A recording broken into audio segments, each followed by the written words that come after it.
He is the pioneer of plastic waste to fuel in Ghana. Michael Commeh of KNUST Technology Consultancy Center has been able to apply plastic waste in many sectors of the economy. As the world marks World Environment Week with plastic pollution in focus, we put a spotlight on how he's using plastic waste from the sea to improve soil fertility. Love FM's Kwesi Deborah has more for Tech Thursday.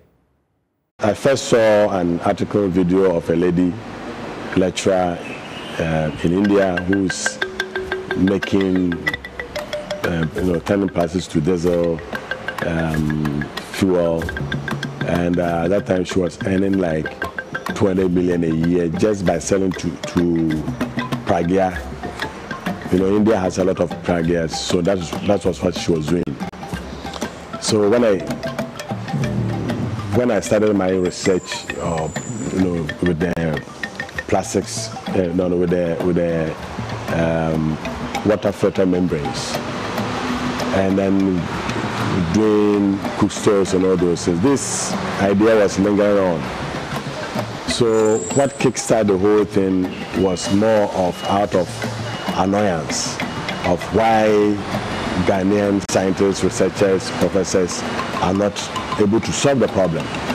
And we're just talking about a problem and giving some interesting solutions, which were for me. So I started with a million, did a small pyrolysis, some things, and then that is what happened. Then, of course, you did your try and error. There was a time I got funding and I had to tell the financiers that, hold on, let me understand, get confidence in what and how and where the whole system works, and then I can come for the money. And then after I acquired all these things, the funding didn't come because it's gone past that opportunity.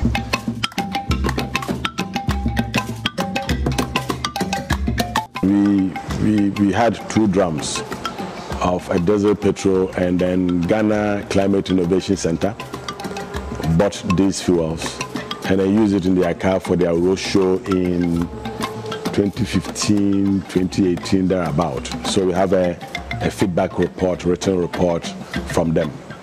And individuals have used it. Recently, our collaboration with Legon shows that when you use a fuel, the petrol one, you use less gallons, like 3.5 gallons to Accra. But if you are using the regular one, it's like 4 or 5 gallons. So, but then, one went on, and then came the circular economy, and then how do you use the whole value chain of the process of cleaning up plastics in the environment. And then we started looking at all these things. So we first did the fuel, diesel, petrol, gases. We did the, how do we call it, the business models. Yeah, you make some money, but then we thought it was incomplete. So we needed to make money from the char, and we needed to make money from the fuels as well.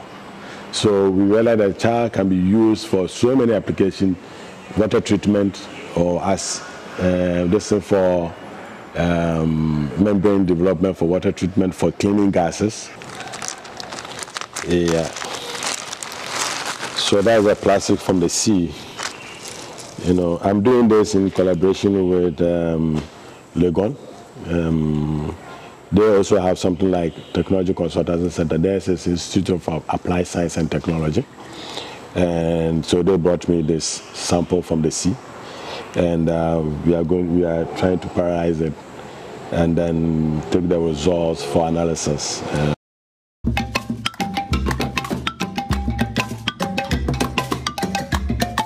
Yeah, when you increase the porosity, you are increasing the surface area by which, when anything comes into contact, if the gases are coming into contact with the carbon, and you have wider surface area at the nano level, is more effective and reactive. So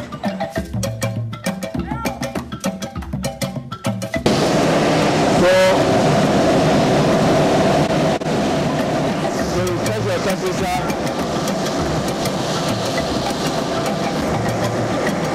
So you use it to check your temperature. So you know the temperature at which you are operating your system. Right. That's an industrial thermocouple. This is cashew nut. So we are looking at all the farm waste. So this is cashew nut that has been charred. I'm using a huge pyrolysis system powered by firewood. That's a raw cashew nut waste. And then this is a combination of coconut shell, rice husks, corn cobs, name them, which we can further increase the porosity or pore sizes in salt.